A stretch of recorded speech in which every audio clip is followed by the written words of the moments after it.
ढक्कनदार कचरे के डब्बे में डाल दें। अपनी आंख, नाक और मुंह को हाथ से न छुएं। आप अपने हाथों को समय समय पर साबुन और पानी से लगभग 20 सेकंड तक धोएं। भीड़ भाड़ वाली जगह पर जाने से बचें। अगर आपको खांसी, बुखार या सांस लेने में तकलीफ हो रही है तो आप दूसरों से दूरी बनाए रखें। ऐसे लक्षण दिखने पर तुरंत अपने डॉक्टर से सलाह लें। अस्पताल में आप अपने मुंह पर मास्क या रुमाल जरूर रखें। अधिक जानकारी के लिए स्वास्थ्य एवं परिवार कल्याण मंत्रालय की एक हेल्पलाइन है 011-239-78046। अपनी सुरक्षा के लिए हमारी मदद कीजिए। National health mission Jammu Kashmir द्वारा जनहित में जारी।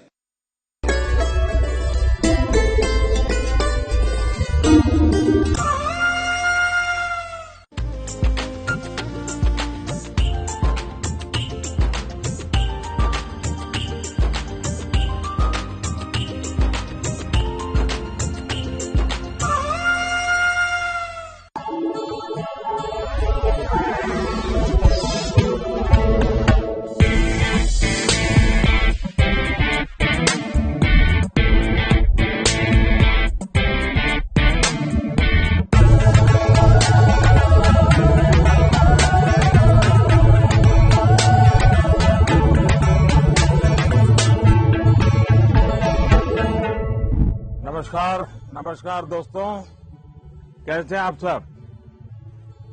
उम्मीद है परीक्षा की तैयारी अच्छी चल रही होगी।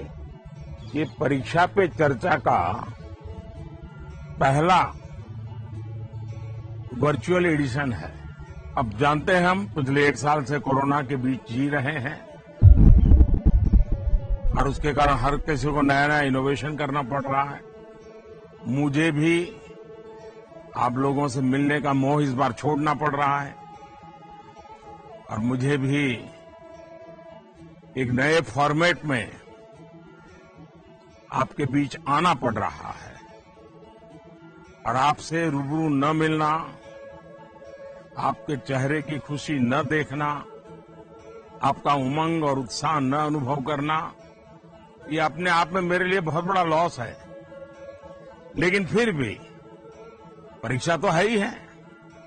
आप है, मैं हूं, परीक्षा है, तो फिर अच्छा ही है कि हम परीक्षा पे चर्चा कंटिन्यू करेंगे और इस साल भी ब्रेक नहीं लेंगे। अभी हम अपनी बातचीत का सिलसिला शुरू करने जा रहे हैं। एक बात मैं शुरू में जरूर देशवासियों को भी बताना चाहता हूं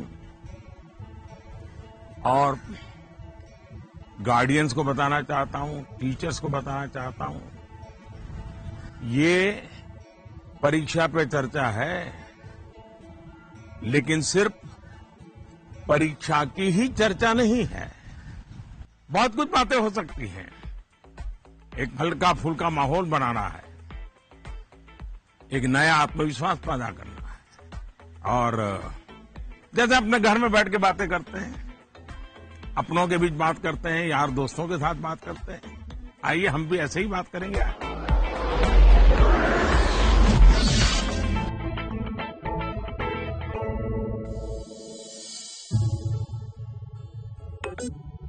नमस्कार ऑनरेबल पीएम सर। नमस्कार। मेरा नाम एन पल्लवी है। मैं 9वीं कक्षा पढ़ रही हूँ। सर, हम अक्सर ऐसा महसूस करते हैं कि पूरा साल पढ़ाई ठीक चल रही होती है, लेकिन जैसे ही परीक्षा निकट आती है बहुत ही तनावपूर्ण स्थिति हो जाती है। कृपया इसके लिए कोई उपाय बताइए सर। बहुत धन्यवाद सर। धन्यवाद पल्लवी। मुझे बताया गया है कि इसी तरह का और भी एक सवाल है।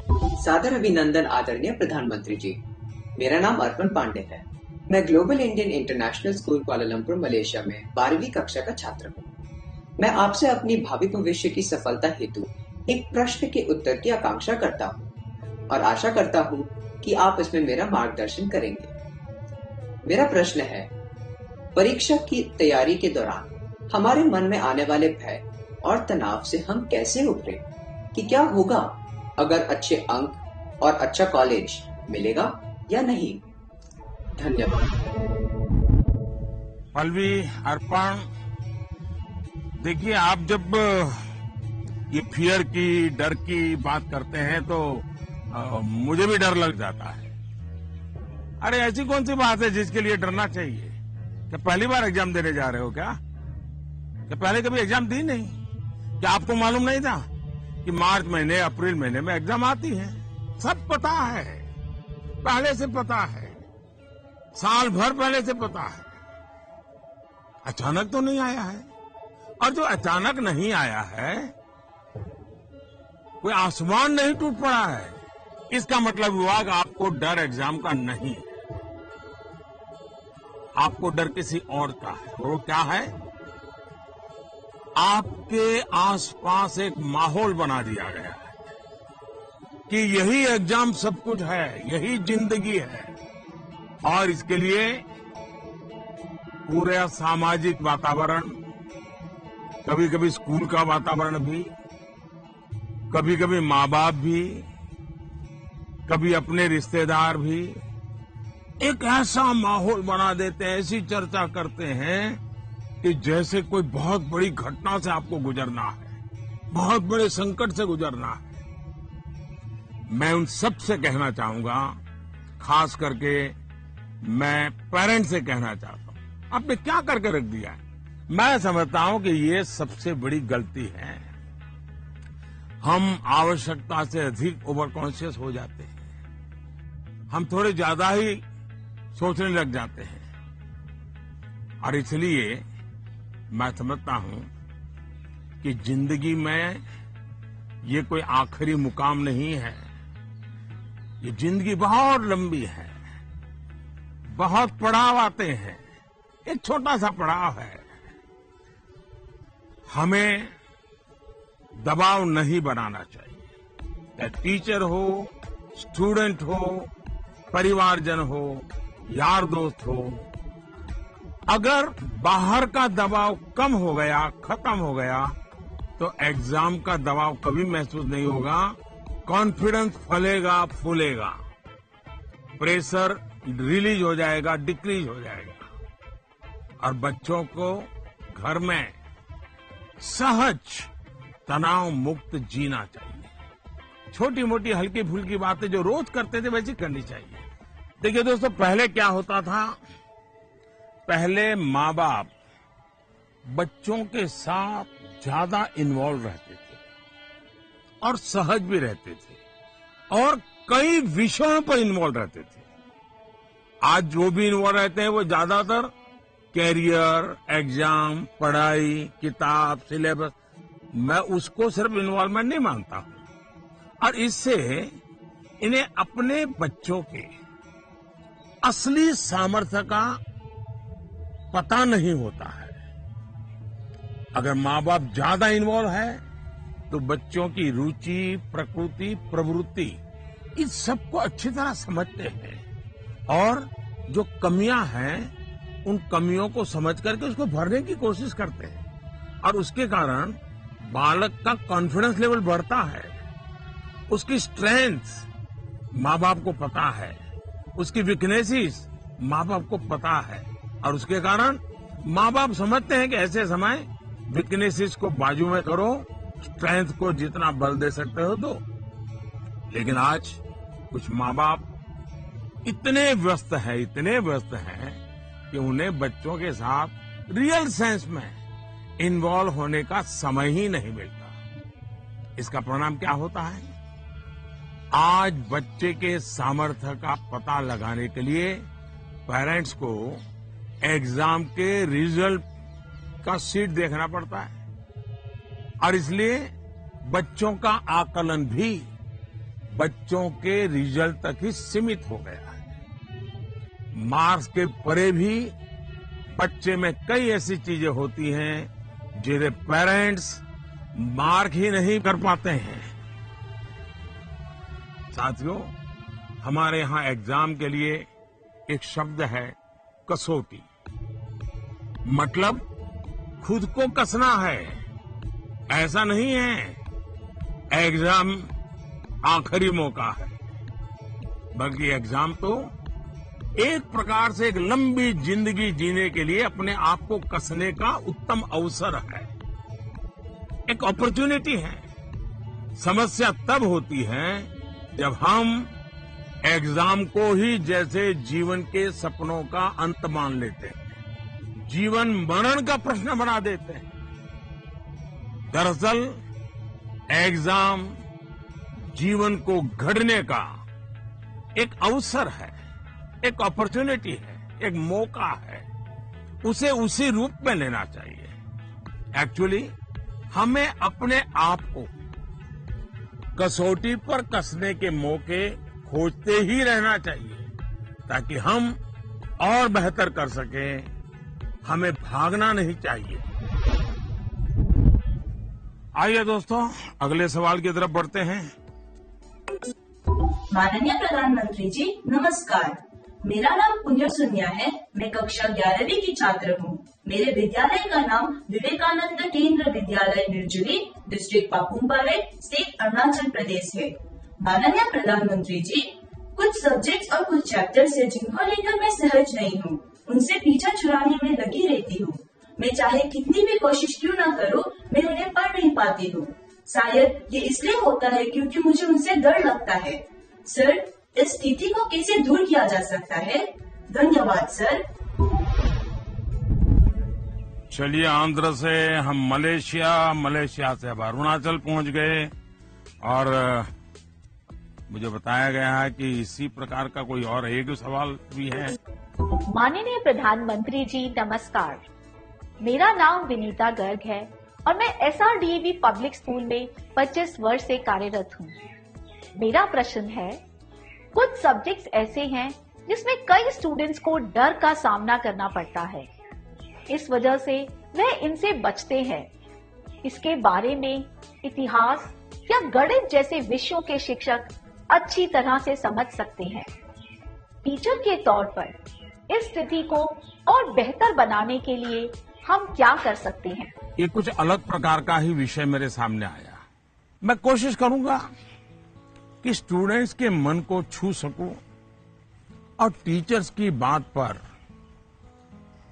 गौर के साथ कुछ समाधान बता सकूं। आप दोनों ने किसी खास सब्जेक्ट या चैप्टर से डर की बात नहीं है। आप लोग अकेले नहीं हैं जिनको इस स्थिति का सामना करना पड़ता हो। हकीकत तो यह है कि दुनिया में एक भी इंसान ऐसा नहीं मिलेगा जिसके ऊपर ये बात लागू न होती हो।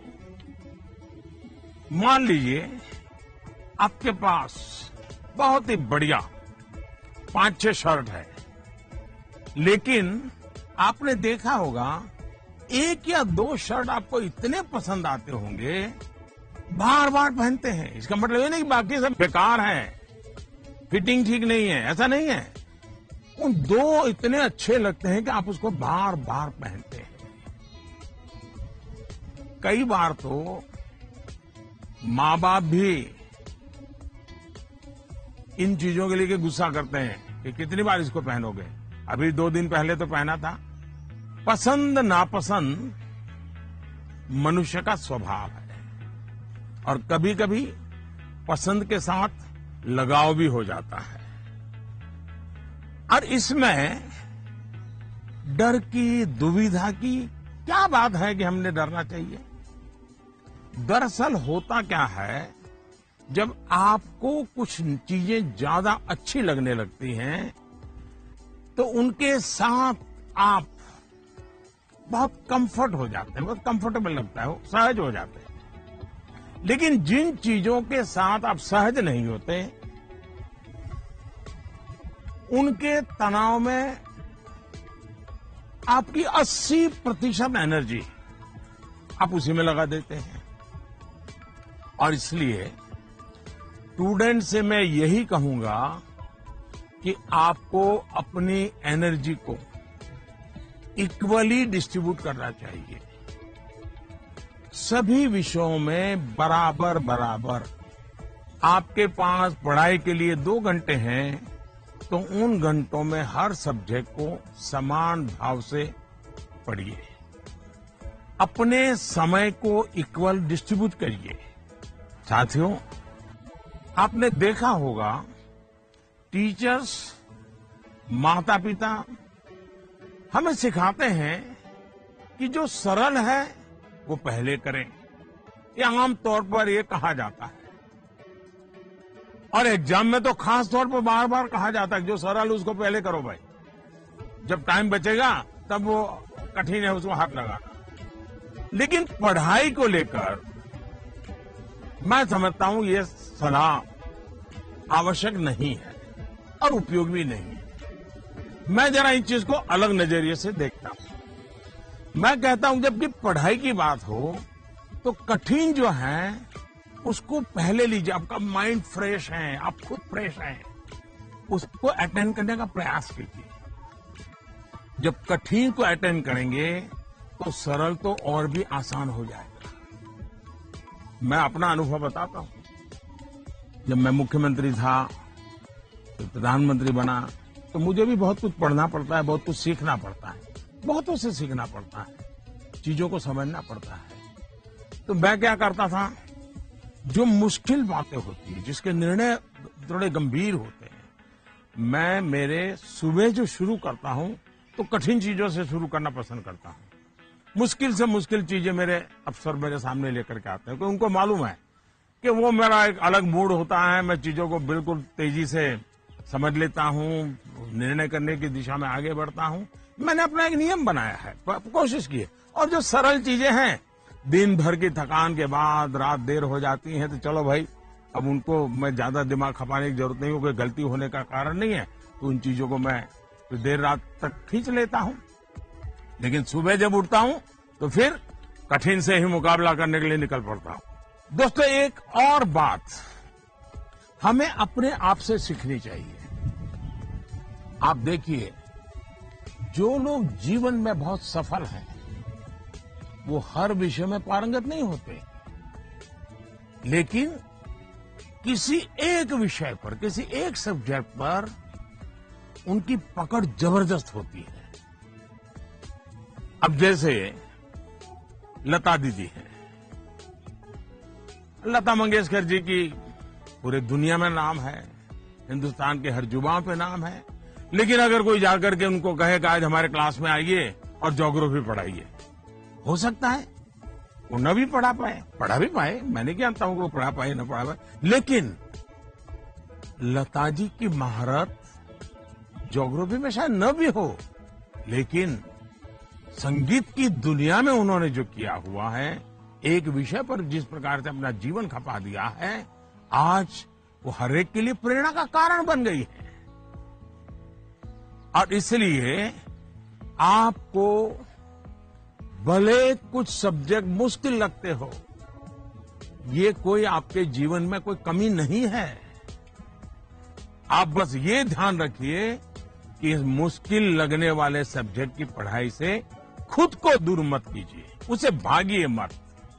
वहीं टीचर्स के लिए मेरी सलाह ये है, वो विद्यार्थियों से उनको टाइम मैनेजमेंट के संबंध में, उसके तौर तरीके संबंध में, सिलेबस के बाहर जाकर के भी कभी उनसे बातें करें, उनसे चर्चा करें, उनको गाइड करें। विद्यार्थियों को टोकने के बजाय उन्हें गाइड करें। टोकना, रोकना, उसका प्रभाव मन पे और ज्यादा नेगेटिव फैलता है। प्रोत्साहित करने से वो कॉन्सेंट्रेटेड ताकत के रूप में कन्वर्ट हो जाता है। कुछ बातें क्लास में सार्वजनिक तौर पर जरूर कहें ताकि सबका प्रबोधन होगा। लेकिन बहुत सी बातें ऐसी होती हैं जब किसी एक बच्चे को बुला करके चलते चलते थोड़ा सर पे हाथ रख करके बहुत ही प्यार से कहें, देखो भैया तुम इतने बढ़िया करते हो, जरा देखो इसको जरा थोड़ा ये कर लीजिए, देखिए तुम्हारे में बहुत बड़ी ताकत है, आप देखिए ये बहुत काम आएगा, बहुत काम आएगा। एक काम करिए, आपके जीवन में ऐसी कौन सी बातें थी जो कभी आपको बहुत कठिन लगती थी और आज आप उसको बड़ी सहजता से कर पा रहे हैं। ऐसे कुछ कामों की लिस्ट बनाइएगा। जैसे साइकिल चलाना कभी आपको कठिन लगा होगा, लेकिन अब वही काम आप बहुत सरलता से करते लेते होंगे।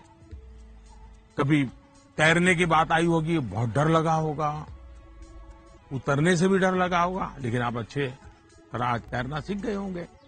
और जो कठिन था उसको आपने कन्वर्ट कर दिया। आपके जीवन में से सैकड़ों चीजें होगी।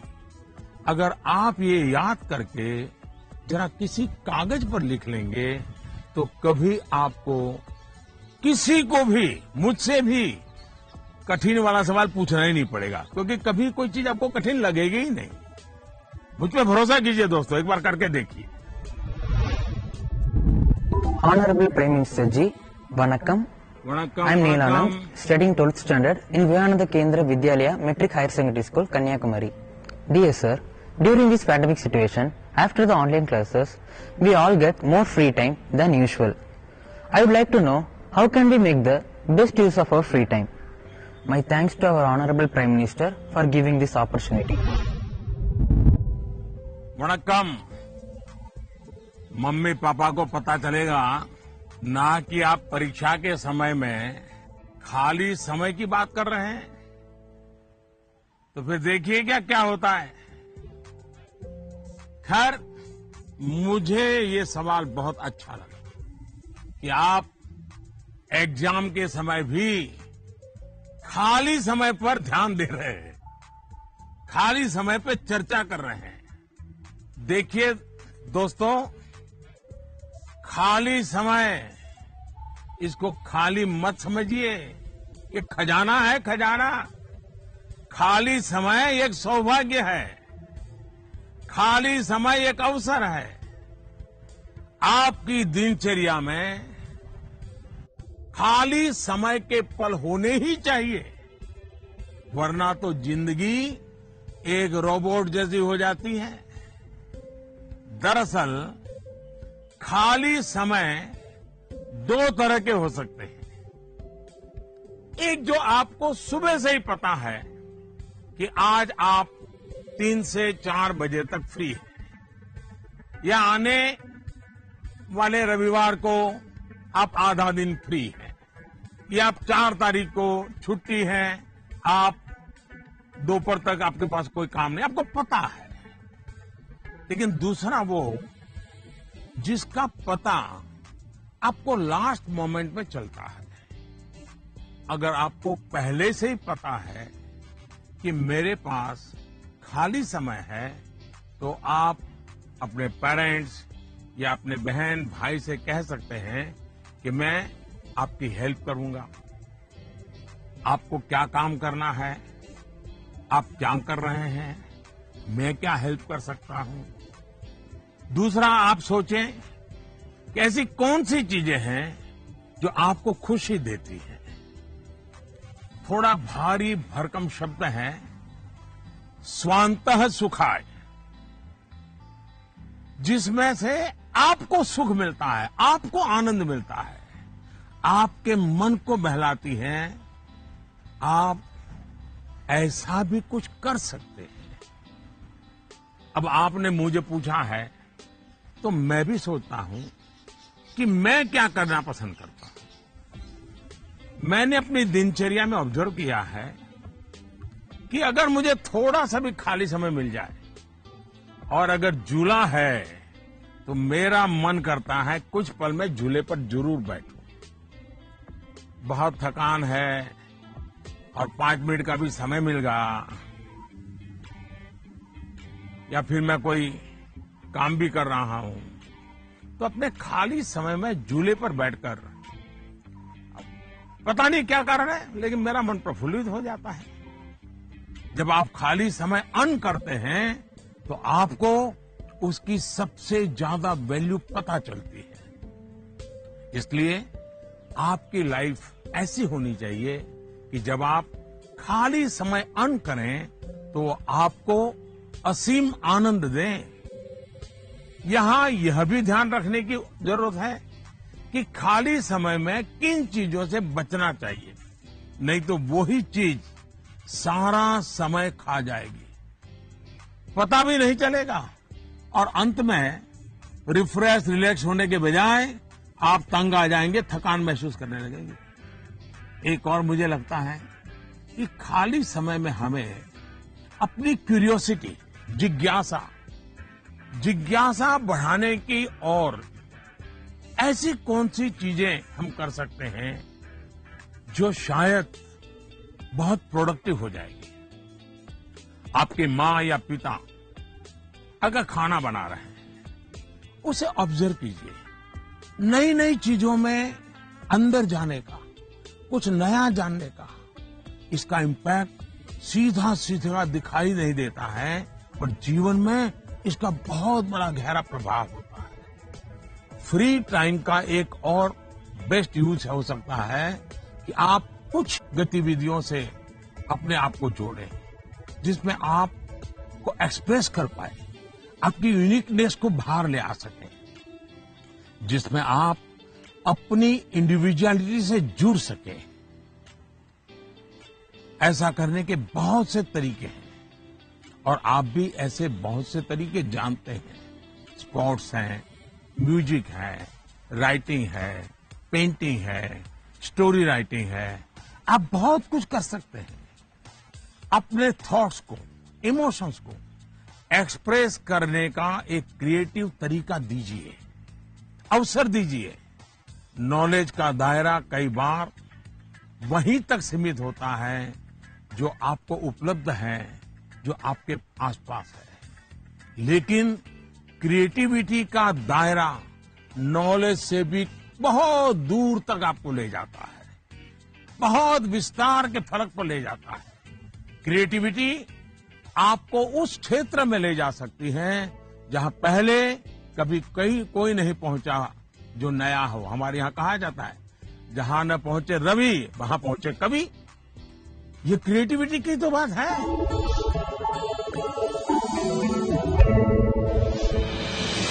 With the world's largest COVID vaccination drive, India is leading the way. As the vaccine reaches every corner of the nation, do not forget the mantra, Dawai bhi, Kadai bhi. Let's continue our fight against COVID-19. Vaccination along with social distancing, sanitization and masks. Mask up, India! Put your mask on and cover your nose and be safe. Mask up, India.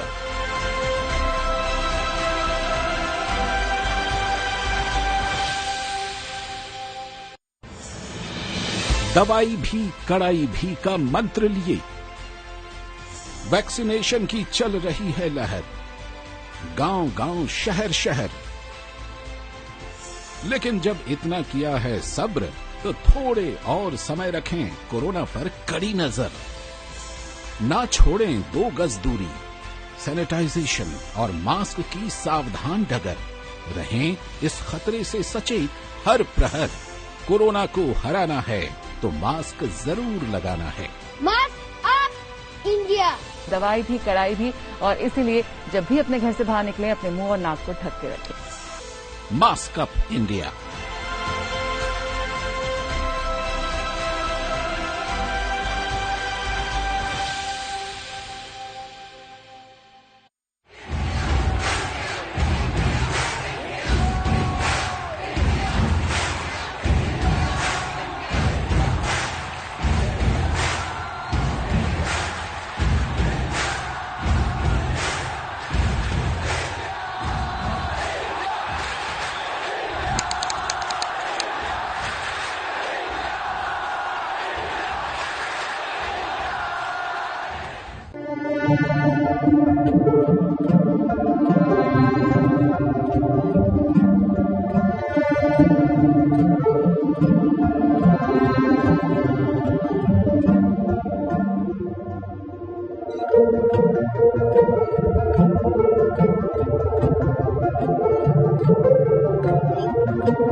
नमस्ते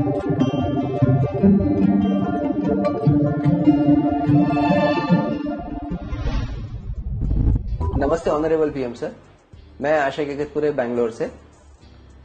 मेरा सवाल आपसे ये है कि बच्चों को good values सिखाने का सबसे अच्छा तरीका क्या है? धन्यवाद। मुझे एक सवाल जो आया है वो नमो ऐप पर आया है। उसका विजुअल मेरे पास नहीं है, लेकिन मुझे वो सवाल अच्छा लगा, इसलिए मुझे लगता है कि मैं जरूर आपसे शेयर करूं। पटना से सवाल है, प्रवीण कुमार ने पूछा है, सर आज माँ बाप के लिए बच्चे बड़े करना थोड़ा मुश्किल हो गया है। कारण है आज का जमाना और आज के बच्चे।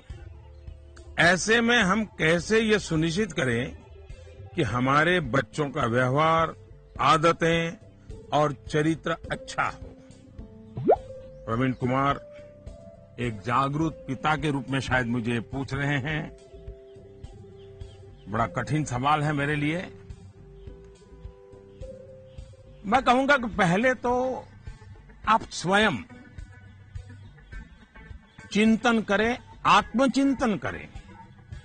क्या ऐसा तो नहीं है कि जीवन जीने का जो तरीका आपने चुना है, आप चाहते हैं वैसे ही जिंदगी आपके बच्चे भी जिए, और थोड़ा सा भी उनमें बदलाव आता है तो आपको लगता है कि पतन हो रहा है, वैल्यूज का ह्रास हो रहा है। मुझे बराबर याद है, एक बार मैं स्टार्टअप से जुड़े हुए नौजवानों से मैंने एक समारोह किया, तो बंगाल की एक बेटी जिसने स्टार्टअप शुरू किया है अपनी पूरी कैरियर छोड़ करके, तो उसने अपना अनुभव बताया, वो मुझे हमेशा याद रहता है। उस बेटी ने कहा कि मैंने अपनी नौकरी छोड़ दी, कैरियर छोड़ दी और स्टार्टअप शुरू किया, और मेरी माँ को जब पता चला तो मेरी माँ ने तुरंत कहा सर्वनाश। यानी इतना माँ को झटका लगा, लेकिन बाद में वो बेटी स्टार्टअप में बहुत सफल रही थी। आपको सोचना चाहिए कि आप अपने भाव विश्व में अपने बच्चों को जकड़ने का प्रयास तो नहीं कर रहे हैं, और इसलिए आपका परिवार, आपकी परंपराएं, उसमें मूलभूत मूल्यों को कैसे जोड़ दें, हमें आइडेंटिफाई करना चाहिए। जैसे हमारे यहां कहा जाता है, जन सेवा ही प्रभु सेवा है। ये हमारे शास्त्रों में मूल्य के रूप में है, लेकिन आपके घर में पूजा और पाठ तो बहुत होती है। दुनिया को दिखता है कि आप बहुत धार्मिक हैं, रिचुअल से भरा जीवन है, लेकिन आप जनसेवा में कहीं नजर नहीं आते हैं।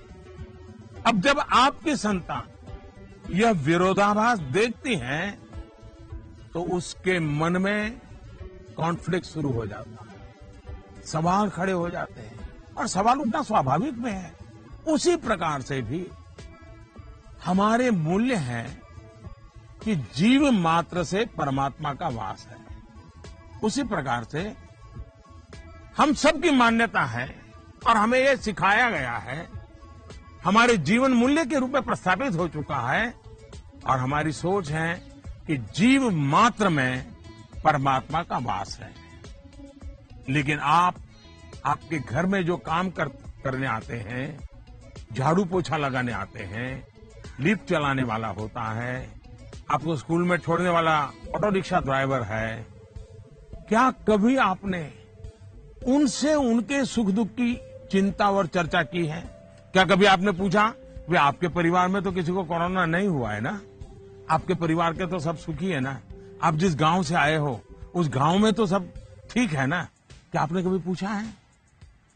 अगर आप ऐसा करते तो आपको अपने बच्चे को मूल्य नहीं सिखाने पड़ते। मैं आप पर सवाल नहीं खड़े कर रहा, एक सामान्य व्यवहार की बात कर रहा।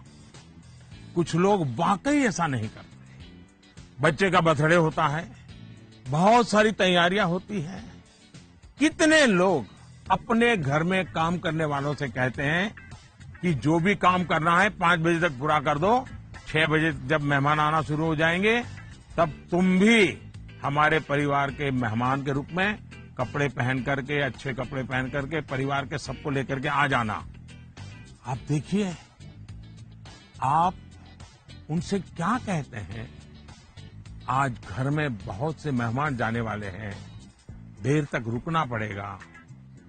आप ऐसा कहने के बजाय क्या कहते हैं, देखो कल बहुत मेहमान आने वाले हैं, बहुत काम है, तुम घर बता के आ जाना, देर से आऊंगा, देर से आऊंगी। यानी आपका बच्चा देख रहा है कि इतना बड़ा उत्सव है घर में, लेकिन वो जो मेरे लिए मेहनत करते हैं दिन रात, वो तो इसमें हिस्सेदार ही नहीं है। और तभी उस बच्चे के मन में टकराव शुरू होता है। मैं आपको एक और उदाहरण देता हूं। हम कहते हैं बेटा बेटी एक समान, ये मूल्य है हमारे यहां देव रूप की जो कल्पना की गई है उसमें स्त्री भगवान का उतना ही महत्व है। लेकिन हमारे घर के वातावरण में बेटे और बेटी के बीच जाने अनजाने में जो ट्रीटमेंट किया जाता है उसमें असमानता होती है। उसके बाद जब वही बेटा समाज जीवन में जाता है तो उसके द्वारा नारी समानता में कुछ न कुछ कमी की संभावना बन ही जाती है। ये सही है कि परिवार के संस्कार अच्छे होते हैं तो बुराइयां हावी नहीं होती हैं, लेकिन 19-20 का ही फर्क होता है। बेटे के व्यवहार में कुछ न कुछ कमी रह जाती है। इसलिए हमने जो अपना भाव विश्व बनाया हुआ है वो जब व्यवहार की कसौटी पर खरा नहीं उतरता है तब बच्चों के मन में अंतर्द्वंद शुरू हो जाता है। इसलिए मूल्यों को कभी भी थोपने का प्रयास न करें, मूल्यों को जीकर प्रेरित करने का प्रयास करें। आखिरकार बच्चे बड़े स्मार्ट होते हैं, जो आप कहेंगे उसे वो करेंगे या नहीं करेंगे ये कहना मुश्किल है, लेकिन इस बात की पूरी संभावना होती है कि जो आप कर रहे हैं वो उसे बहुत बारीकी से देखता है और दोहराने के लिए लालायित हो जाता है। और जब आप इन मूल्यों के साथ हमारे इतिहास, हमारे पुराण, हमारे पुरखों की छोटी छोटी बातों को सहजता से जोड़ेंगे तो बच्चे भी प्रेरित होंगे। आचार व्यवहार में उतरना आसान हो जाएगा।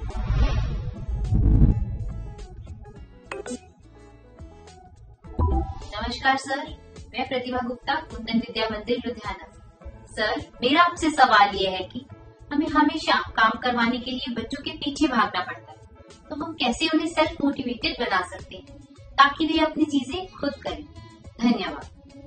आप बुरा न माने तो मैं जरा इस विषय में आपसे अलग राय रखता हूं। मुझे लगता है कि बच्चों के पीछे इसलिए भागना पड़ता है क्योंकि उनकी रफ्तार हमसे ज्यादा है। ये बात सही है कि बच्चों को सिखाने की, बताने की, संस्कार देने की जिम्मेदारी परिवार के सबकी है, लेकिन कई बार बड़े होने के बावजूद हमें भी तो जरा मूल्यांकन करना चाहिए। हम एक सांचा तैयार कर देते हैं और बच्चे को उसमें ढालने की कोशिश करते रहते हैं और समस्या यहीं से शुरू होती है। हम इसे सोशल स्टेटस का सिंबल बना देते हैं। अक्सर माता पिता अपने मन में कुछ लक्ष्य तैयार कर लेते हैं, कुछ पैरामीटर बना लेते हैं और कुछ सपने भी पाल लेते हैं। फिर अपने उन सपनों और लक्ष्यों को पूरा करने का बोझ बच्चों पर डाल देते हैं। हम अपने लक्ष्यों के लिए बच्चों को जाने अनजाने में, माफ करना मुझे, मेरा शब्द कहीं कठोर लगेगा, जाने अनजाने में हम बच्चों को इंस्ट्रूमेंट मानने लगते हैं। और जब बच्चों को उस दिशा में खींचने में विफल हो जाते हैं तो ये कहने लगते हैं कि बच्चों में मोटिवेशन और इंस्पिरेशन की कमी है। किसी को भी मोटिवेट करने का पहला पार्ट है ट्रेनिंग, प्रॉपर ट्रेनिंग। एक बार बच्चे का मन ट्रेन हो जाएगा तब उसके बाद मोटिवेशन का समय शुरू होगा। ट्रेनिंग के कई माध्यम, कई तरीके हो सकते हैं। अच्छी किताब, अच्छी मूवीज, अच्छी कहानियां, अच्छी कविताएं, अच्छे मुहावरे या अच्छा अनुभव, ये सब एक प्रकार से ट्रेनिंग के ही टूल्स हैं। जैसे कि आप चाहते हैं आपका बच्चा सुबह उठ करके पढ़े, आप उसे कहते हैं, बोलते भी हैं, डांटते भी हैं, लेकिन आपको सफलता नहीं मिलती। लेकिन क्या आपके घर में कभी ऐसी किताबों की चर्चा होती है जिसमें इनडायरेक्टली सुबह उठने के फायदों की चर्चा हो? हमारे यहाँ आध्यात्मिक जीवन के लोग ब्रह्म मुहूर्त से ही उनका दिवस प्रारंभ हो जाता है और वो उसी के नॉर्म्स का पालन करते हैं। तो दूसरी ओर आजकल 5 AM क्लब की भी चर्चा होती है। क्या आपने ऐसी किसी किताब की घर में चर्चा की है? क्या कोई ऐसी मूवी या डॉक्यूमेंट्री देखी है जिसमें इस बारे में वैज्ञानिक तरीके से, तर्कबद्ध तरीके से, इमोशंस के साथ बातें बताई गई हो? ये एक बार करके देखिए। सुबह उठने के लिए बच्चे की ट्रेनिंग खुद ही हो जाएगी। एक बार मन ट्रेन हो गया, मन में बच्चा समझ गया कि सुबह उठने का क्या फायदा है, तो फिर वो खुद मोटिवेट होने लगेगा। यही तो एनवायरनमेंट क्रिएशन होता है जिसकी घर में सबसे ज्यादा जरूरत है। आप बच्चे के बचपन का वो समय याद करिए जब आप उसको गोद में लेते थे। मान लीजिए आपकी जेब में पेन है या आपने चश्मा पहना है, बच्चा उसे खींचता है, चश्मा उतारता है, तो आप क्या करते हैं? आप बच्चे को अगर चश्मा वापस लेने की कोशिश करते हैं तो वो रोता है, पेन वापस लेने की कोशिश करते हैं तो रोता है। तो समझदार माँ बाप क्या करते हैं? उसको एक बड़ा बॉल उसके सामने खड़ा कर देते हैं, लेकर के खड़े हो जाते हैं। बच्चा क्या करता है? चश्मे छोड़ देता है, पेन छोड़ता है, बड़ा बॉल खेलने के लिए ले लेता है, न रोता है। आसानी से आप सॉल्यूशन निकाल देते हैं। आप उसका माइंड डाइवर्ट करके उसे ज्यादा पसंद की दूसरी पॉजिटिविटी देकर उसे मोटिवेट करते थे। ये जो काम आपने पहले किया है जब बच्चा बिल्कुल छोटा था, वही काम आप अब भी कर सकते हैं। आपने सुना होगा, एक दीप से झले दूसरा। आपका बच्चा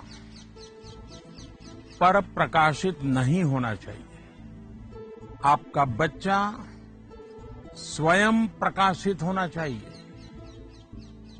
बच्चों के अंदर जो प्रकाश आप देखना चाहते हैं, वो प्रकाश उनके भीतर से प्रकाशमान होना चाहिए और वो आपके जागरूक सक्रिय प्रयासों से संभव है।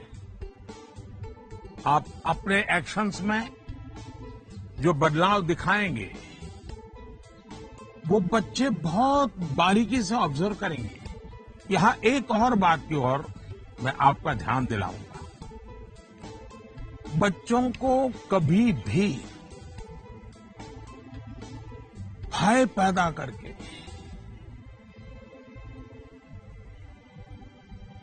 ये होगा तो ये होगा, ऐसा होगा तो ऐसा होगा। कृपा करके ऐसी कोशिश मत कीजिए।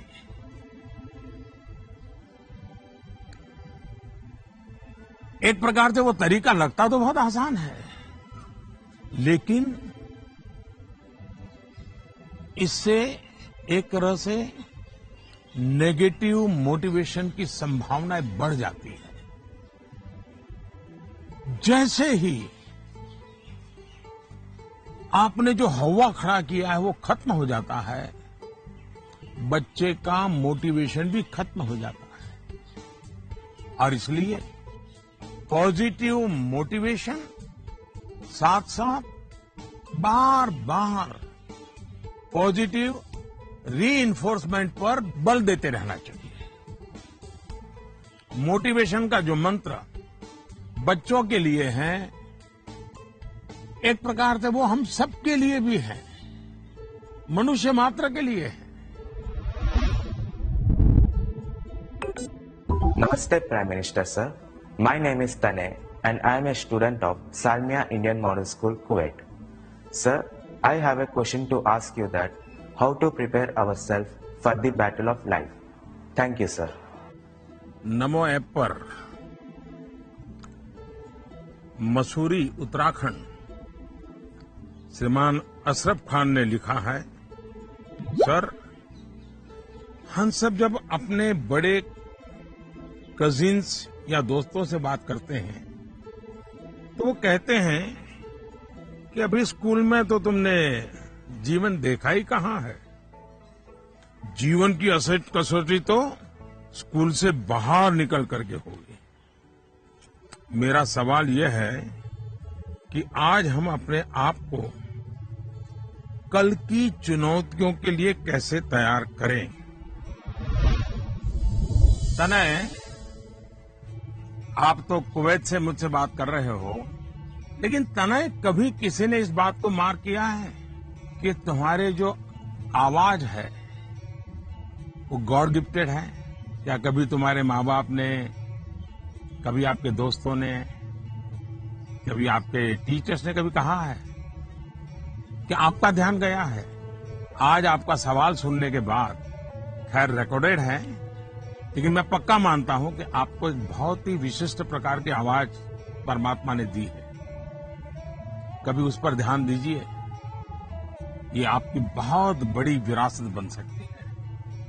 खैर, मैं तनय की बातों की ओर चला गया, लेकिन जो सवाल आपने पूछे हैं, पहली बात तो ये कि जो लोग आपको ये कहते हैं, उनके कहने का तरीका भले ऐसा होता है कि वो आपको सलाह दे रहे हैं, लेकिन मन के भीतर की सच्चाई को देखें तो वो अपने आप को हीरो बनाने की कोशिश कर रहा होता है, या फिर वो अपनी असफलताओं को इसलिए बड़ा बनाकर दिखाता है ताकि उसे एक एस्केप रूट मिल सके, और इसलिए वो दिखाता है कि उसके सामने बहुत बड़ी बड़ी चुनौतियां हैं। इस विषय में मेरा सीधा सीधा मंत्र है, एक कान से सुनिए और दूसरे कान से निकाल दीजिए। हाँ, ये सवाल बहुत स्वाभाविक है कि 10वीं या 12वीं के बाद क्या? ये हर बच्चे के मन में होता है, और न मैं इससे इनकार कर सकता हूं और न कोई और उससे इनकार कर सकता है। बहुतों के लिए ये सवाल चिंता और निराशा फैलाने वाला हो सकता है। दुर्भाग्य से आज के चकाचौंध भरे युग में सेलिब्रिटी के कल्चर के कारण और उसका प्रभाव होने के कारण स्टूडेंट लाइफ में एक धारणा बन गई है कि जो टीवी पर आता है, जिसकी अखबारों में चर्चा होती है, वैसा कुछ बनना है, वैसा कुछ करना है। ये बुरी बात नहीं है, लेकिन जीवन की सच्चाई से ये बहुत दूर है। ये जो प्रचार माध्यमों में 1000-2000 लोग हमारे सामने आते हैं, दुनिया इतनी छोटी नहीं है। इतनी बड़ी विश्व व्यवस्था, इतना लंबा मानव इतिहास, इतनी तेजी से हो रहे परिवर्तन बहुत सारे अवसर लेकर के आते हैं। जीवन की सच्चाई ये है कि जितने लोग हैं उतनी विभिन्नताएं हैं, जितने लोग हैं उतने अवसर भी है। हमें अपनी जिज्ञासा का दायरा बहुत बड़ा करने की आवश्यकता है, उसको विस्तार देने की आवश्यकता है। और इसलिए आवश्यक है कि 10वीं क्लास में, 12वीं क्लास में भी आप अपने आसपास के जीवन को ऑब्जर्व करना सीखिए। आपके आसपास इतने सारे प्रोफेशन है, नेचर ऑफ जॉब्स है और बदलते हुए नेचर ऑफ जॉब्स हैं। खुद को ट्रेन करिए, अपनी स्किल बढ़ाइए और उसका लाभ उठाइए। करियर के चुनाव में एक पक्ष ये भी है कि बहुत से लोग जीवन में इजी रूट की तलाश में रहते हैं। बहुत जल्दी वाहवाही मिल जाए, आर्थिक रूप से बड़ा स्टेटस बन जाए, ये इच्छा ही जीवन में कभी कभी, हर बार नहीं लेकिन कभी कभी अंधकार की शुरुआत भी करने का कारण बन जाती है। फिर ये अवस्था ऐसी होती है जिसमें सपने पालना और देखना जरा अच्छा लगता है। सपनों में खोए रहना अच्छा लगता है। सपने देखना अच्छी बात है, लेकिन सपने को लेकर के बैठे रहना और सपनों के लिए सोते रहना, ये तो सही नहीं है। सपनों से आगे बढ़कर अपने सपनों को पाने का संकल्प, ये बहुत महत्वपूर्ण है।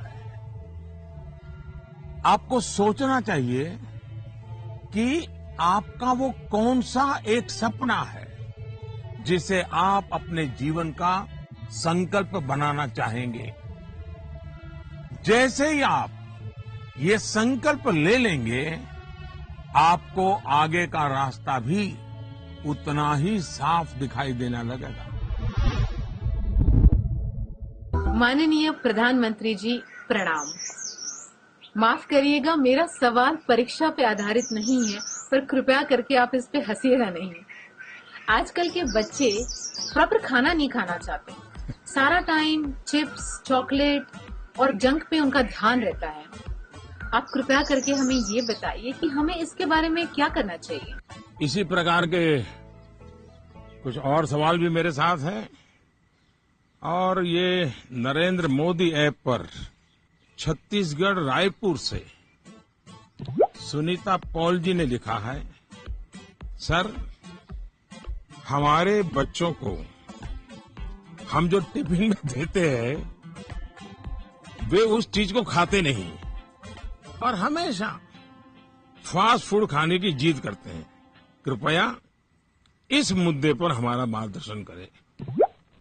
मैं समझ नहीं पा रहा हूं कि मैं ये सारे सवाल सुनकर के मुस्कुराऊं या जोरों से हंस पड़ूं। अगर इस मुद्दे पर हम मनोवैज्ञानिक तरीके से आगे बढ़े तो शायद इसका समाधान आसान हो जाएगा। हमारी जो ट्रेडिशनल खाने की चीजें हैं, मनोवैज्ञानिक रूप से उनके प्रति हम सहज रूप से गौरव का भाव पैदा करें। उसकी जो विशेषता है उसकी बात करें। खाना पकाने की हमारी जो प्रक्रिया है, किचन की जो एक्टिविटी है, वो घर के बाकी सदस्यों को पता होनी चाहिए कि कितनी मेहनत करने के बाद खाना पकता है। बच्चों के सामने भी ये सारी बातें चर्चा में लानी चाहिए। कैसे खाना पकता है, कितनी देर लगती है, कितने इंग्रेडिएंट्स होते हैं, उन्हें महसूस होगा कि आखिर कितनी मेहनत का काम होता है और तब जाकर के मेरी थाली भरती है। दूसरा, आज के जमाने में खाने पीने की बहुत सारी वेबसाइट है, हेल्दी फूड की भी कोई कमी नहीं है। क्या हम इनसे भी जानकारियां जुटाकर ऐसी चीजों को लेकर कोई गेम डेवलप कर सकते हैं जो हम हफ्ते में एक बार खेल सकें? जैसे गाजर है, कैरेट, उसके इंपॉर्टेंस पर हम बोलें, उसके क्या फायदे होते हैं, क्या लाभ होते हैं, क्या न्यूट्रिएंट्स होते हैं, ऐसा करके देखें। दूसरा, हम सबके घर में जो फैमिली डॉक्टर हैं, वो डॉक्टर एक प्रकार से मित्र होते हैं। जब कभी उनका घर आना हो तो उनकी बातें पूरा परिवार सुने कि किस प्रकार के खाने का क्या महत्व है, न्यूट्रिएंट्स कहां से मिलते हैं, क्या खाना चाहिए, वो बता सकते हैं कि आपके घर में क्या प्रॉब्लम हेरिडिटरी है और उनसे बचने के लिए क्या खाना आवश्यक है। इससे भी बच्चों को फायदा होगा। तीसरा, आप टीचर से रिक्वेस्ट कर सकते हैं कि आप बच्चों में ये क्या आपको तकलीफ हो रही है, खास करके खाने के विषय में, टीचर को समझाइए, टीचर को विश्वास में लीजिए। अब देखिए, टीचर बड़ी कुशलता से कथा कहते कहते, बात करते करते, हंसी मजाक में उसके दिमाग में भर देगा कि ये क्यों करना चाहिए। और टीचर के कहने का बच्चों पर अलग ही असर होता है। हमें भी कुछ कुछ नए एक्सपेरिमेंट करते रहना चाहिए।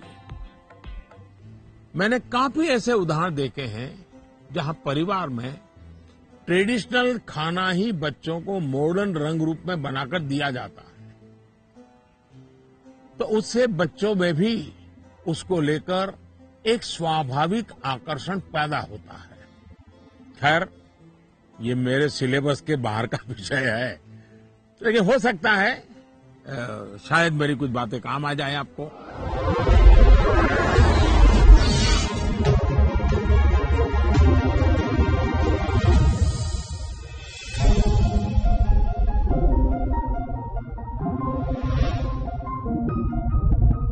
दिव्यांका, नमस्कार। दिव्यांका, क्या पढ़ती हो? जी सर, मैं कॉमर्स की छात्रा हूँ। और पुष्कर की ही रहने वाली हो? जी सर। तो पुष्कर की कोई पवित्र चीज का मुझे वर्णन करोगी? क्या है पुष्कर की विशेषता? पुष्कर में एकमात्र ब्रह्मा मंदिर है। हाँ। और जो पुष्कर राज है वह 68 तीर्थों का गुरु है। अच्छा, ब्रह्मा का क्या रोल रहा है? जी, उन्होंने पृथ्वी को क्रिएट किया है। अच्छा, बताइए दिव्यांका, क्या सवाल था आपके मन में? सर, मेरे कुछ मित्र ऐसे हैं जिनकी मेमोरी एवरेज है। वे किसी भी विषय को कितना भी पढ़ ले, वे परीक्षा में उसे याद नहीं रख पाते हैं। सर, वे ऐसा क्या करें कि वे उस विषय को याद रख सके? अच्छा, तो आपको मेमोरी की जड़ी बूटी चाहिए। जी सर। देखिए दिव्यांका, आप सबसे पहले अपनी डिक्शनरी से इस शब्द को डिलीट कर दीजिए। आप सोचिए ही नहीं कि आपके पास याद करने की शक्ति नहीं है। अगर आप खुद से जुड़ी कुछ घटनाओं को देखें तो आपको पता चलेगा कि वास्तव में आपको बहुत सारी चीजें याद रहती हैं। जैसे आपकी मदर टंग या मदर टंग आपने किसी को बहुत ग्रामर के साथ पढ़ाया था क्या, सिखाया था क्या? नहीं सर। आपको याद होगा? नहीं। क्या स्कूल में आपने सीखी या किताब में कहीं? ये नहीं। हाँ, ये सब सुन करके सीखी। तो यही वो चीजें हैं, जरा सोचिए कि आपको जो पसंद है, क्या इन चीजों को याद रखने के लिए आपने कभी कोशिश की थी? वो बातें जिनसे आप पूरी तरह जुड़ गए हैं, मग्न हो गए हैं, वो बातें जो आपका हिस्सा बन गई हैं, आपके विचार प्रवाह का हिस्सा बन गई है, उन्हें आप कभी नहीं भूलते। दूसरे शब्दों में कहूं तो ये मेमोराइज नहीं है, एक्चुअली ये इंटरनलाइज है। और इंटरनलाइज करना यही इसका एक अच्छा रास्ता है। और इसलिए आपको याद करने पर जोर देने के बजाय आपको उसे जीने की कोशिश करनी चाहिए, सहजता, सरलता, समग्रता के साथ। आपके पास भी वही सारी शक्तियां हैं जो किसी बहुत टैलेंटेड व्यक्ति के पास होती है। सोचिए, अपने भाई या बहन के साथ अगर आपका झगड़ा हुआ हो तो वो आपको एकदम याद रहता है, आप उसे भूलते नहीं है। यहां तक कि आपको यह भी याद रहता होगा कि उस समय आपने, आपके भाई बहन ने कौन से कपड़े पहने थे, आप खड़े खड़े लड़ रहे थे कि दौड़ते हुए लड़ रहे थे, सब याद होगा, एक एक वाक्य याद होगा। जी सर। यानी इसका एक मतलब ये है कि आप उसमें फुली इन्वॉल्व थे, आप उस क्षण को पूरी तरह जी रहे थे।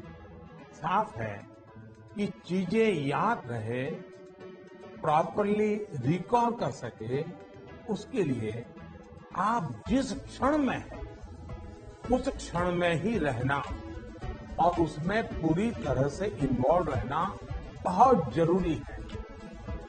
यानी हम पढ़ाई कर रहे हैं, किताब हाथ में है और मन है खेल के मैदान में, सहेलियों के साथ, दोस्तों के साथ, फिर तो मामला गड़बड़ हो जाता है।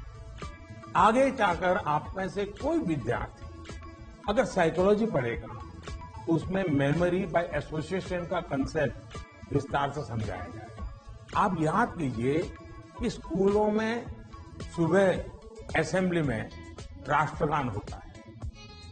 अब जन गण मन हर कोई गाता है, लेकिन क्या कभी आपने जनगण मन गाते समय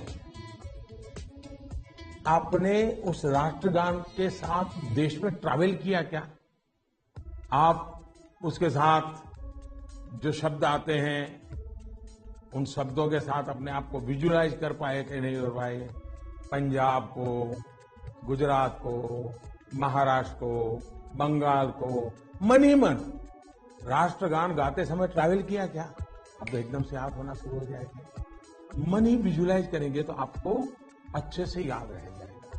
इसका तो एक फायदा और होगा, आप इस देश के साथ भी एकाकार होते चले जाएंगे। यानी इन्वॉल्व, इंटरनलाइज, एसोसिएट और विजुलाइज। मेमोरी को शार्प करने के लिए इस फॉर्मूले पर आप चल सकते हैं। मैं आपको एक और उदाहरण देता हूं। आपके पास नोटबुक्स होती हैं, अलग अलग विषयों की किताबें होती हैं। आप जब भी घर से निकले, ये तय करके निकले कि बैग में इतने नंबर पर इस विषय की नोटबुक होगी और इतने नंबर पर इस विषय की किताब होगी। चौथे नंबर पे हो सकती है, तीसरी पर हो सकती। और आपने अगर 3 नंबर पर हिस्ट्री की किताब रखी, 5 नंबर पर भूगोल की किताब रखी, तो जब भी आप हिस्ट्री की किताब निकालने जाएं तो बिल्कुल आंख बंद करके 3 नंबर की किताब निकालते हैं आप। देखिएगा आपका कॉन्फिडेंस लेवल कितना बढ़ जाएगा। चलिए, मुझे अच्छा लगा, आपसे बात करने का मौका मिला। और मैं राजस्थान के लोगों को भी और पुष्कर की पवित्र धरती को भी आज यहां से नमन करता हूं। बहुत बहुत धन्यवाद।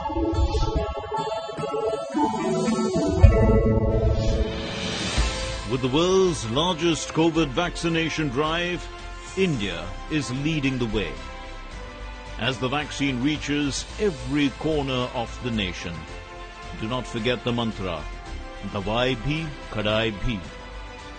Let's continue our fight against COVID-19.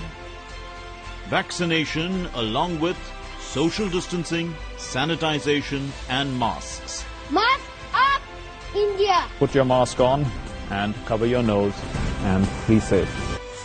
Mask up, India.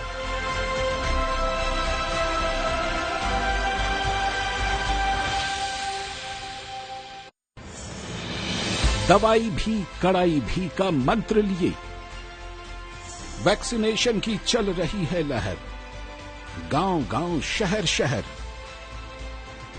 लेकिन जब इतना किया है सब्र, तो थोड़े और समय रखें कोरोना पर कड़ी नजर।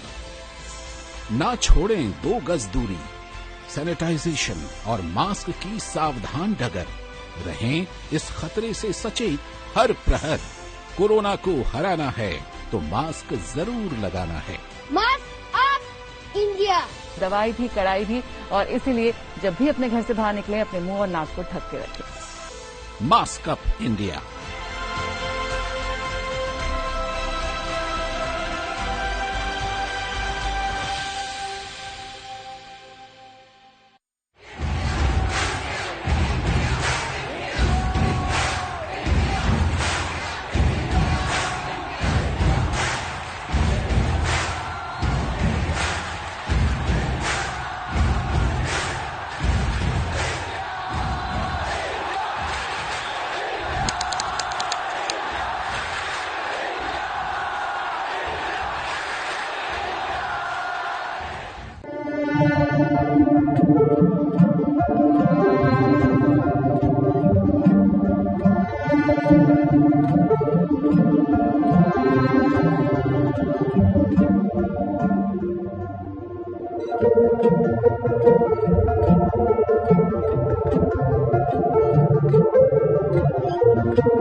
नमस्ते जी। नमस्कार सर।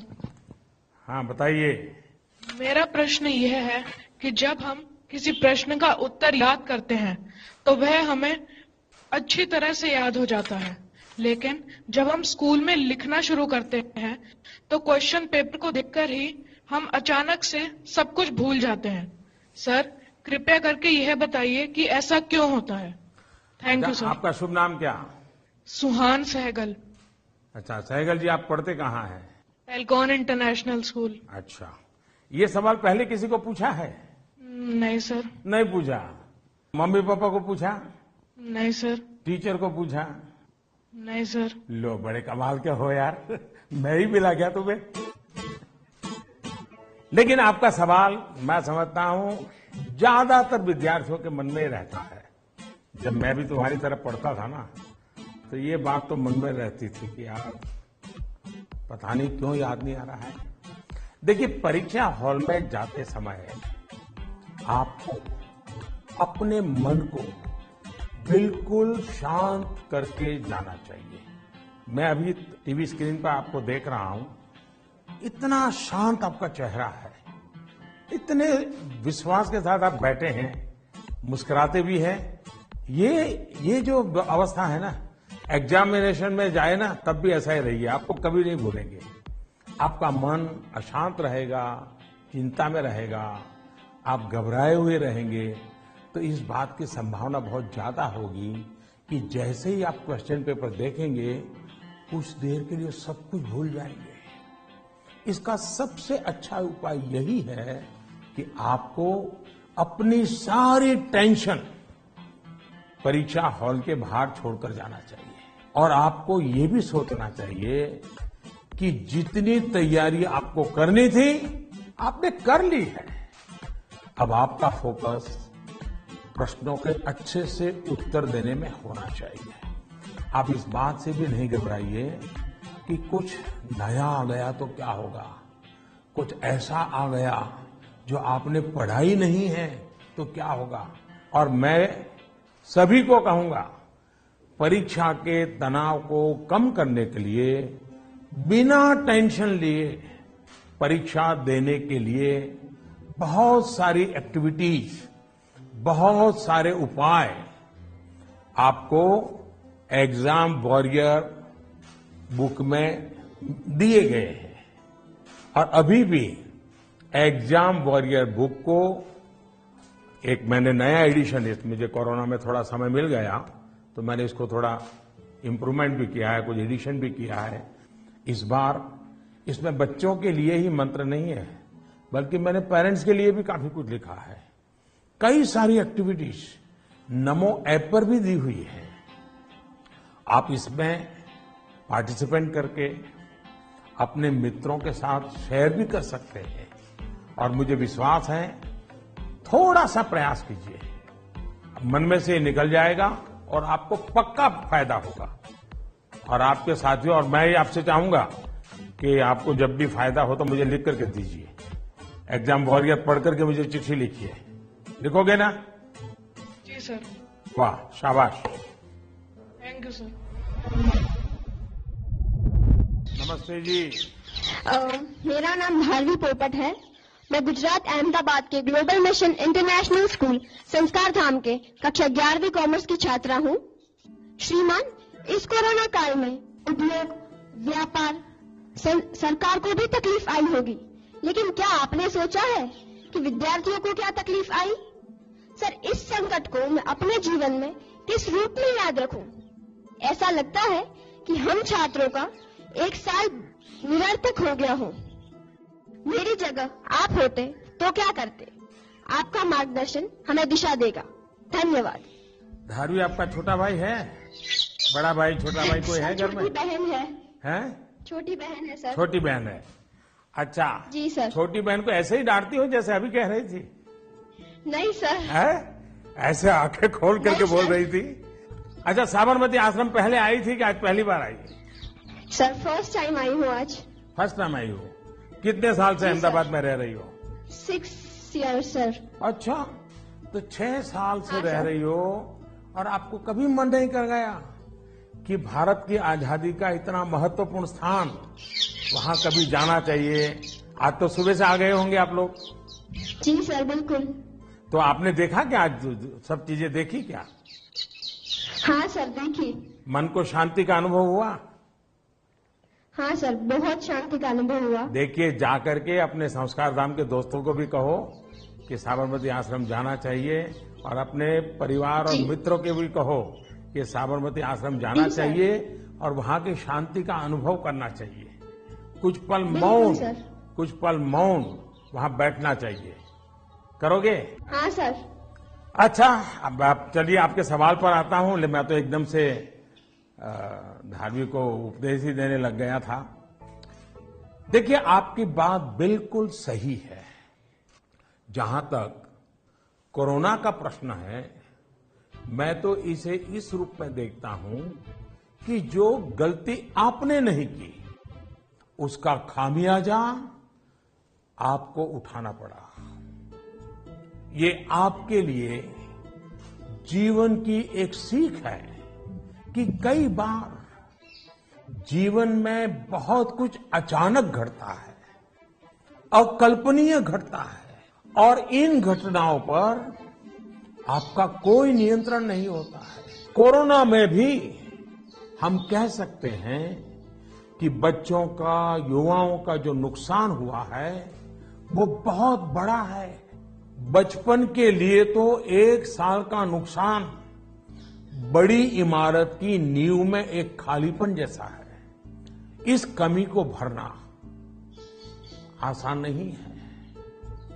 स्कूल एज मतलब हंसना, खेलना, मिट्टी में खेलना, मिट्टी उछालना, गर्मी, सर्दी, बरसात, हर चीज का आनंद दोस्तों के साथ, क्लासरूम में, टीचर के साथ गप्पे मारना, बातें करना, घर की छोटी सी भी घटना चारों दौर एकदम से बता देना, उनके बीच रहना, ये सब जीवन की विकास यात्रा के लिए बहुत अनिवार्य होता है।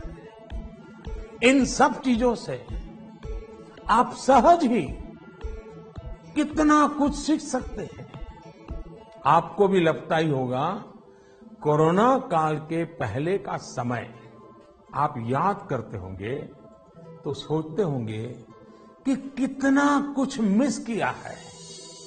लेकिन कोरोना काल में अगर काफी कुछ खोया है तो बहुत कुछ पाया भी है। कोरोना की सबसे पहली सीख तो यही है कि आपने जिस चीज को, जिन जिन लोगों को मिस किया, उनकी आपके जीवन में कितनी बड़ी भूमिका है, ये इस कोरोना काल में ज्यादा पता चला है। आपको इस बात का एहसास हुआ कि किसी को भी फॉर ग्रांटेड नहीं लेना चाहिए। खेलकूद हो, स्कूल में फिजिकल क्लासेस हो, या फिर आपके घर के पास सब्जी बेचने वाले, कपड़े प्रेस करने वाले, पास के बाजार के दुकानदार, जिन लोगों को, जिन बातों को आपने रूटीन समझ लिया था, उनका जब मिस करते हैं तब उनका सबका महत्व हम सबको अनुभव होता है, आपको भी पता चला है। इसलिए इस दिशा में आपको लगातार जागरूक रहना चाहिए और लाइफ लॉन्ग इस लेसन को याद रखना चाहिए। कोरोना के बाद भी इन चीजों की उपेक्षा नहीं करनी चाहिए। वहीं आपको ये भी याद रहना चाहिए, जीवन को सच्चे अर्थ में जीने के लिए कितनी कम चीजों की जरूरत होती है। दूसरा, इस एक साल में आपको कहीं न कहीं जाने अनजाने में आपको खुद के भीतर झोंकने का, खुद को जानने का एक अवसर भी मिला होगा। कोरोना काल में एक और बात ये भी हुई है कि हमने अपने परिवार में एक दूसरे को ज्यादा नजदीकी से समझा है। कोरोना ने सोशल डिस्टेंसिंग के लिए मजबूर किया, लेकिन परिवारों में इमोशनल बॉन्डिंग को भी इसने मजबूत किया है। कोरोना काल ने ये भी दिखाया है कि एक संयुक्त परिवार की ताकत क्या होती है, घर के बच्चों के जीवन निर्माण में उनका कितना रोल होता है। मैं चाहूंगा कि सोशल साइंस के लोग, हमारी यूनिवर्सिटीज इस पर रिसर्च करें, कोरोना काल के फैमिली लाइफ पर स्टडी करें, कैसे इस संकट से मुकाबला करने में संयुक्त परिवार ने समाज को ताकत दी। इस पहलू को खंगाले। कोरोना आने के बाद ये जो आयुर्वेदिक काढ़ा, पौष्टिक भोजन, साफ सफाई, इम्यूनिटी, ऐसे अनेक महत्वपूर्ण विषयों पर हम सबका ध्यान गया है। इन सब के लिए लोगों ने जो जो किया, वो अगर पहले से करते आ रहे होते तो शायद परेशानी इससे भी कम होती। लेकिन अच्छा है, अब ये बदलाव लोगों ने अपने जीवन में शामिल कर लिया है, और इसलिए मैं यही कहूंगा, ये बहुत बड़ी बात है कि परिवार के बच्चे ऐसे गंभीर पहलुओं पर सोच रहे हैं, बात कर रहे हैं। धन्यवाद बेटा। धन्यवाद। नमस्कार। प्रति माननीय प्रधानमंत्री महोदय, সকলো অসমবাসী ৰাইজৰ ফালৰ পৰা মই অভিনন্দন জ্ঞাপন কৰিলোঁ। माननीय प्रधानमंत्री महोदय, मैं कृष्टि सैकिया केंद्रीय विद्यालय IIT गुवाहाटी की 10वीं कक्षा की छात्रा हूँ और समस्त असमवासियों की ओर से आपको प्रणाम। सर, नई पीढ़ी के एक बच्चे के तौर पर हम अपने पेरेंट्स और अपने बीच की जनरेशन गैप को हमेशा कम करना चाहते हैं। तो प्राइम मिनिस्टर सर, हम ये किस प्रकार कर सकते हैं? कृपया अपने मार्गदर्शन दीजिए। क्या नाम बताया बेटा? Sir, Christy Saikia. इतनी बढ़िया हिंदी कैसे बोल लेती हो? धन्यवाद सर। चलिए, आपका सवाल तो बहुत अच्छा है। एक विद्यार्थी के रूप में आपने जो सवाल पूछा है उसके लिए मैं आपकी बहुत सराहना करता हूं। ये बताता है कि आप उस मुद्दे को लेकर कितने संवेदनशील हैं। आप न केवल इस विषय को समझ रहे हैं बल्कि दो पीढ़ियों के बीच जनरेशन गैप कम हो इसका भी प्रयास कर रहे हैं। लेकिन मुझे पेरेंट्स से इस विषय पर बात करनी है। एक बात जो पेरेंट्स को डिसाइड करनी है, क्या वो बुढ़ापे की ओर जाना चाहते हैं या फिर अपनी उम्र कम करना चाहते हैं। और आप भी बेटा अपने मम्मी पापा को जरूर ये सवाल पूछना। अगर पेरेंट्स बुढ़ापे की तरफ जाना चाहते हैं तो बेशक अपने बच्चों के साथ डिस्टेंस बना लें, गैप बढ़ाते रहें। अगर आपको नवजीवन की ओर आगे बढ़ना है, अपनी उम्र घटानी है, युवा बने रहना है, तो आप अपने बच्चों के साथ गैप कम कीजिए, क्लोजनेस बढ़ाइए। ये आपके फायदे वाला है। आप याद करिए, जब आपका बच्चा 1 साल की उम्र का था तो आप उसके साथ कैसे बातें करते थे? तब आप उसे हंसाने के लिए कैसी कैसी आवाजें निकालते थे? आप अपने चेहरे के भांति भांति के एक्सप्रेशन बनाकर कैसे उससे बात करते थे? ऐसा करते हुए क्या कभी आपने सोचा कि कोई देखेगा तो क्या कहेगा? कभी आपने सोचा कि लोग आपको ऐसा करते हुए देखेंगे तो ये कहेंगे ये कैसे चेहरे बना रहा है, कैसी आवाज निकाल रहा है? क्या कभी उस समय आपने ये सोचा कि आपके बच्चे के मन में क्या चल रहा होगा? आपको उस समय आनंद आया, इसलिए आपने ये किया। आपने किसी की परवाह नहीं की। यानी आप सब कुछ छोड़कर खुद एक बच्चे बन गए। बच्चे से खेलने के लिए आप खुद खिलौना बन गए और बच्चे के खिलौनों से भी उतना ही चाव से खेले। आप याद करिए, कभी आप घोड़ा बने होंगे, कभी बच्चे को पीठ पर बिठाकर चले होंगे, कभी कंधे पर बिठाकर घर भर घूमे होंगे, कभी 4 पैर करके चले होंगे। बच्चा रोया होगा तो उसे चुप कराने के लिए आप भी जुड़-मुड़ कर रोए होंगे। तब आपको कोई फर्क नहीं पड़ता था कि देखने वाला क्या कहेगा, घर के बाकी लोग क्या कहेंगे, समाज क्या कहेगा, दोस्त क्या कहेगा, कुछ नहीं सोचा। क्या कभी सोचा था? आप उसका आनंद लेते हैं और ऐसा बच्चे के 5-6 साल की उम्र तक चलता रहता है। जैसे ही बच्चा थोड़ा बड़ा होता है तो एक लेवल पर मेंटेलिटी ऐसी हो जाती है कि माँ बाप बच्चे को डोमिनेट करना चाहते हैं, बच्चे को हर चीज सिखाना चाहते हैं। अचानक जो दोस्त थे वो दोस्त न रहकर बच्चे के इंस्ट्रक्टर बन जाते हैं और कभी कभी इंस्पेक्टर भी बन जाते हैं। साथियों, बच्चा जब बाहर की दुनिया में पैर रखता है तो बहुत सी बातें ऑब्जर्व करता है। घर में जो देखा था उससे कुछ ज्यादा, कुछ अलग, कुछ नया वो देखने लगता है। उस समय आपकी ये जागरूक जिम्मेदारी है कि उस नए वातावरण में आपका बच्चा और अधिक फले फूले। और इसका उत्तम तरीका है कि आप उसके मन से जुड़े, उसके मन से ही करें और उसकी हर बात को इमोशनली अटैच होकर के सुने। ऐसे नहीं फोन कर रहे हैं और वो बोल रहा है, ऐसा नहीं होना चाहिए। बिल्कुल उसके साथ जुड़िए।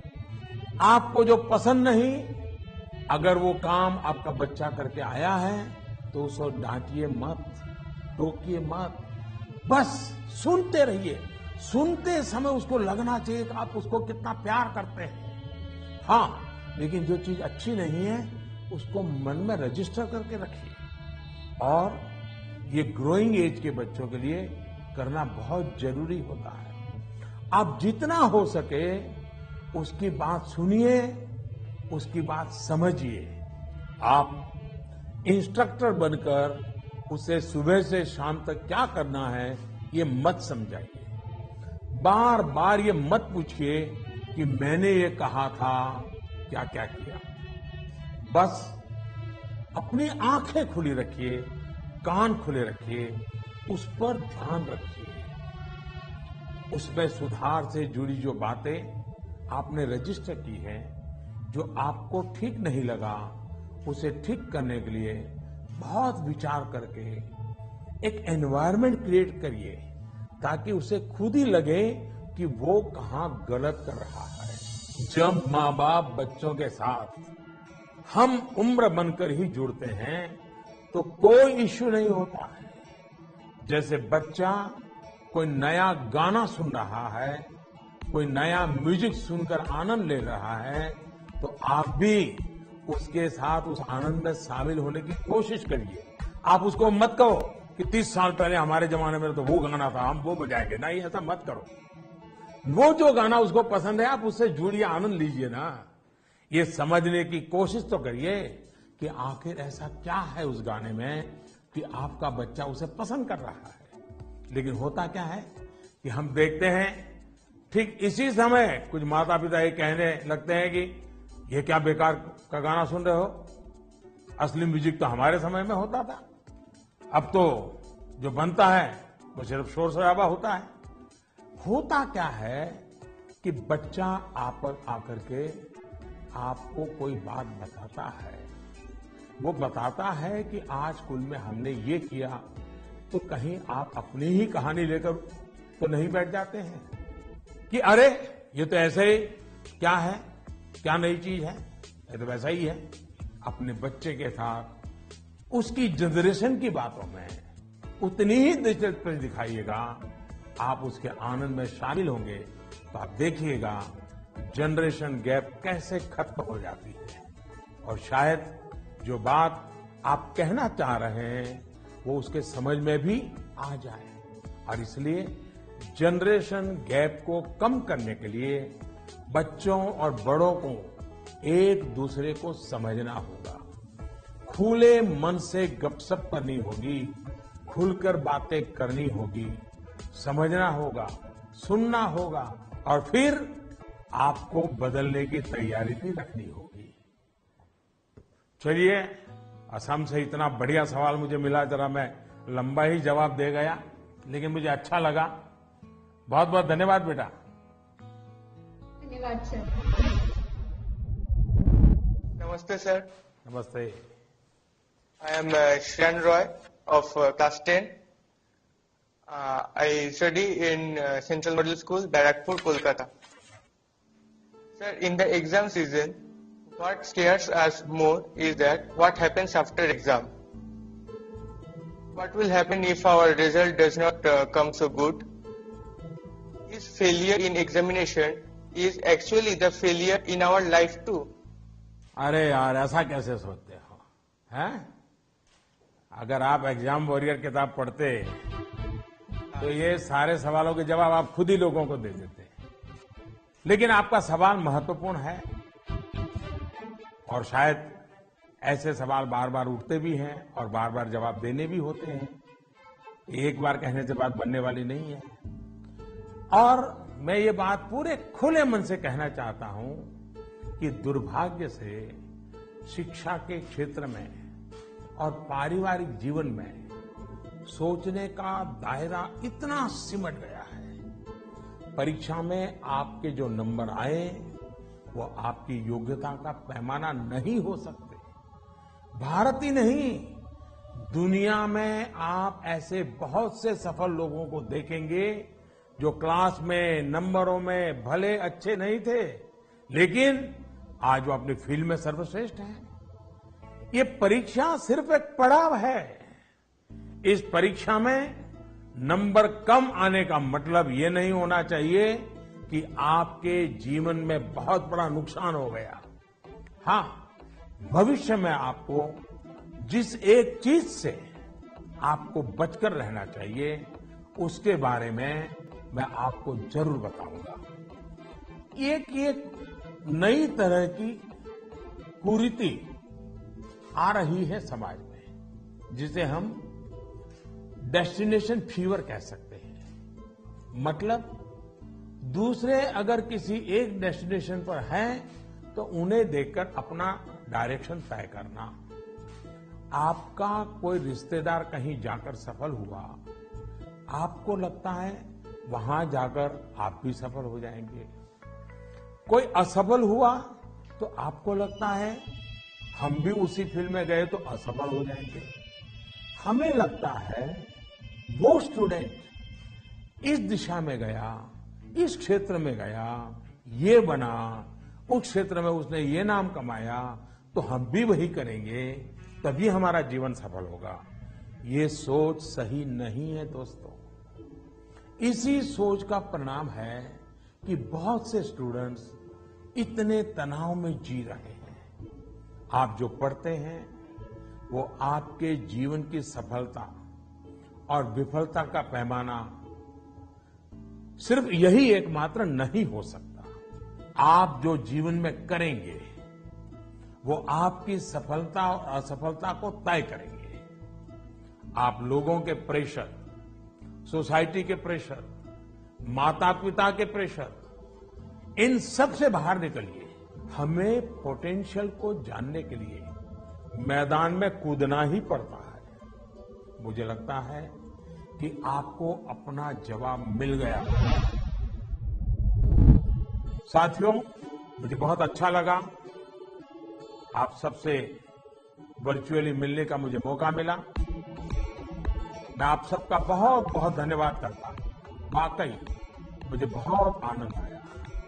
आप सबसे बात करना मेरे लिए भी एक उमंग से कम नहीं होता है, आनंद से कम नहीं होता है। मुझे लगता है कि आप सभी को भी जरूर उसमें से कुछ न कुछ बातें काम आएगी। जरूरी नहीं है कि मैंने जो कहा है उसी पर चलना चाहिए। सोचिए, अपने तरीके से सोचिए। साथियों, आज मैं आपको एक बड़े एग्जाम के लिए तैयार करना चाहता हूं। ये बड़ा एग्जाम है जिसमें हमें 100% मार्क लेकर के पास होना ही है। ये है अपने भारत को आत्मनिर्भर बनाना।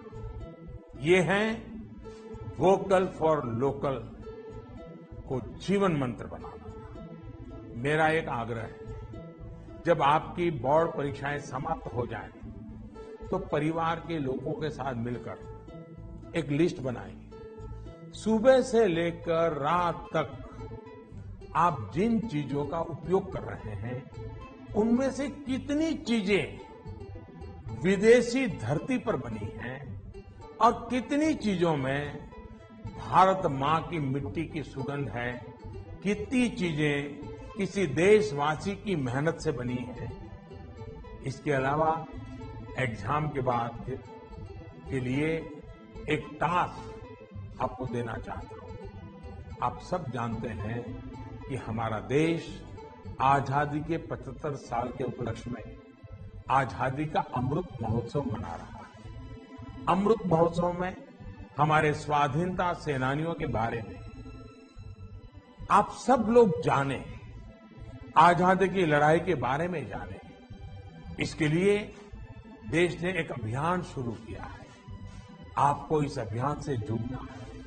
आप अपने राज्य की आजादी की लड़ाई से जुड़ी 75 घटनाएं खोजकर निकालिए।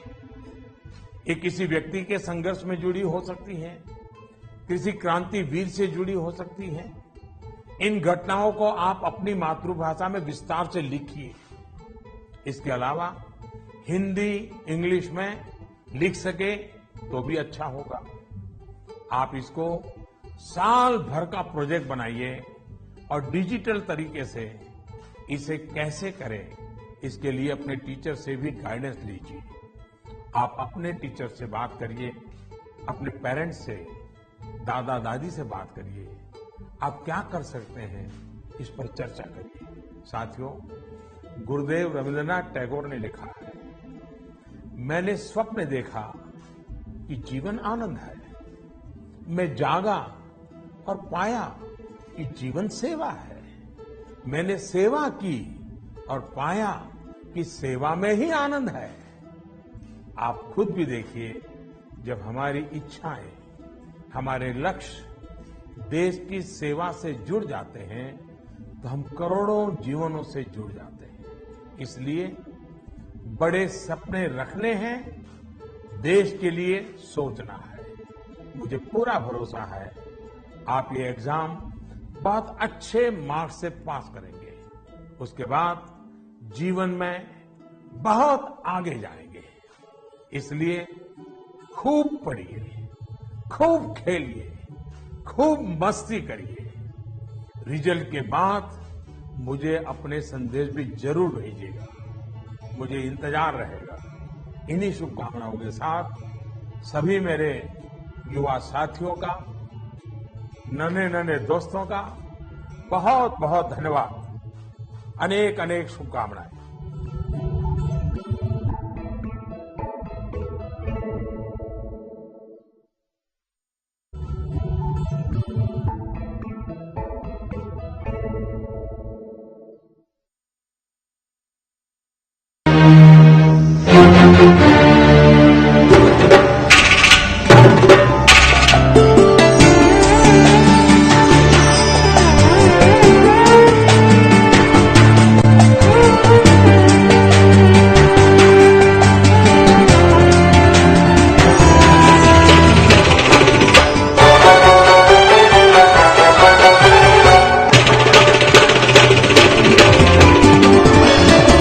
आप देख रहे हैं डीडी कश्मीर, एहसास कश्मीर का।